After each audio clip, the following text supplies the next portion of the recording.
नमः कमलवासिन्यै नारायण्यै नमो नमः। कृष्णप्रियायै सारायै पद्मायै च नमो नमः। पद्मपत्रेक्षणायै च पद्मस्यायै नमो नमः। सर्वसम्पत्स्वरूपायै सर्वदात्रै नमो नमः। पद्मासनयै पद्मिन्यै वैष्णव्यै च नमो नमः। सुखदायै मोक्षदायै सिद्धिदायै नमो नमः। हरिभक्तिप्रदायिन्यै हर्षदायै नमो नमः। कृष्णवक्षस्थितायै च कृष्णेशायै नमो नमः। कृष्णशोभास्वरूपायै पद्मायै च नमो नमः। सम्पत्यधिष्ठात्रिदेव्यै च महादेव्यै नमो नमः। शस्याधिष्ठात्रिदेव्यै च शस्यायै च नमो नमः। नमो बुद्धिस्वरूपायै बुद्धिदायै नमो नमः। वैकुण्ठे या महालक्ष्मीर्लक्ष्मीः क्षीरदसागरे स्वर्गलक्ष्मीरिन्द्रगृहे राजलक्ष्मीर्नृपालये। गृहलक्ष्मीश्च गृहिणां गेहे च गृहदेवता सुरभिः सा गवां माता दक्षिणायज्ञकामिनी। अदितिर्देवमाता त्वं कमला कमलालये स्वाहा त्वं च हविर्दाने कव्यदाने स्वधा स्मृता। त्वं हि विष्णुस्वरूपा च सर्वधारा वसुन्धरा शुद्धसत्त्वस्वरूपा त्वं नारायणपरायणा।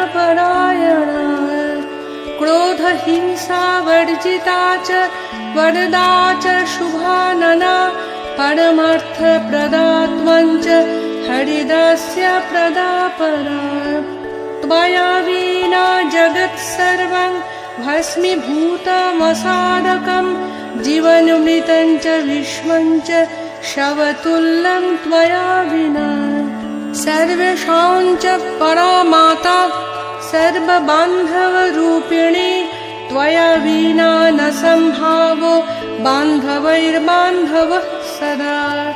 त्वया हीनो बन्धुहीनस्तया युक्तः सबन्धवः धर्मार्थकाममोक्षाणां त्वं च कारणरूपिणी। तथा त्वं सर्वदा माता सर्वेषां सर्वविश्वतः मातृहीनः स्तनं त्यक्त्वा शिशुर्जीवति दैवतः। त्वया हीनो जनः कोऽपि न जीवत्येव निश्चितं सुप्रसन्नस्वरूपा त्वं प्रसन्ना मे भवाम्बिके। वैरग्रस्तं च विषयं देहि मह्यं सनातने वयं यावत् त्वया हीना बन्धुहीनाश्च भिक्षुकः सर्वसम्पद्विहीनाश्च तावदेव हरिप्रिये। राज्यं देहि श्रियं देहि बलं देहि सुरेश्वरी। कीर्तिं देहि धनं देहि यशः कान्तिं च देहि मे। कामं देहि मतिं देहि भोगान् देहि हरिप्रिये। ज्ञानं देहि च धर्मं च सर्वसौभाग्यं मीप्सितं प्रभावं च प्रतापं च सर्वाधिकारमेव च। जयं पराक्रमं युद्धे परमैश्वर्यमेव च इत्युक्त्वा स महेन्द्रश्च सर्वैः सुरगणैः सह प्रणनाम साश्रुनेत्रा मूर्ध्ना चैव पुनः पुनः ब्रह्मा च शङ्करश्चैव शेषो धर्मश्च केशवः। वायुर्देवश्च सन्तुष्टः स्वं स्वं स्थानं च नारद। देवी ययो हरिक्रूडं दृष्टाक्षिरोदशायिनः। यजतुश्चैव स्वगृहं ब्रह्मशानौ च नारद।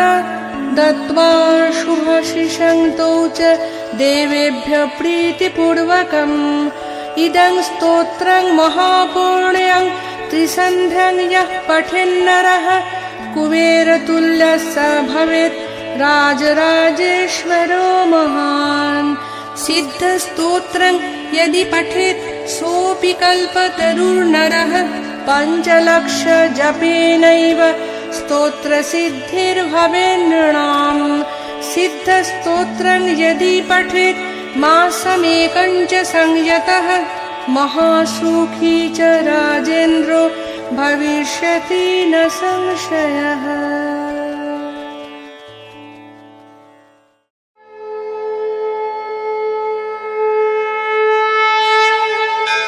सततं नमः नमः प्रकृत्यै भद्रायै नियता प्रणता स्मताम्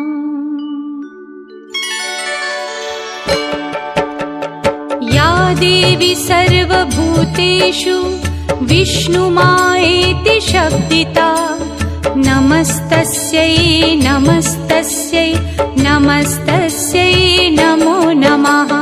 या देवी सर्वभूतेषु विष्णुमायेति शब्दिता नमस्तस्यै नमस्तस्यै नमस्तस्यै नमो नमः।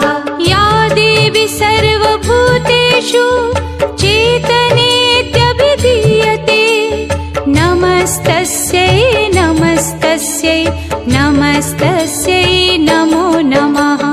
या देवी सर्वभूतेषु चेतनेत्यभिधीयते नमस्तस्यै नमस्तस्यै नमस्तस्यै नमो नमः। या देवी सर्वभूतेषु बुद्धिरूपेण संस्थिता नमस्तस्यै नमस्तस्यै नमस्तस्यै नमो नमः। या देवी सर्वभूतेषु बुद्धिरूपेण संस्थिता नमस्तस्यै नमस्तस्यै नमस्तस्यै नमो नमः। या देवी सर्वभूतेषु निद्रारूपेण संस्थिता नमस्तस्यै नमस्तस्यै नमस्तस्यै नमो नमः। या देवी सर्वभूतेषु निद्रारूपेण संस्थिता नमस्तस्यै नमस्तस्यै नमस्तस्यै नमो नमः।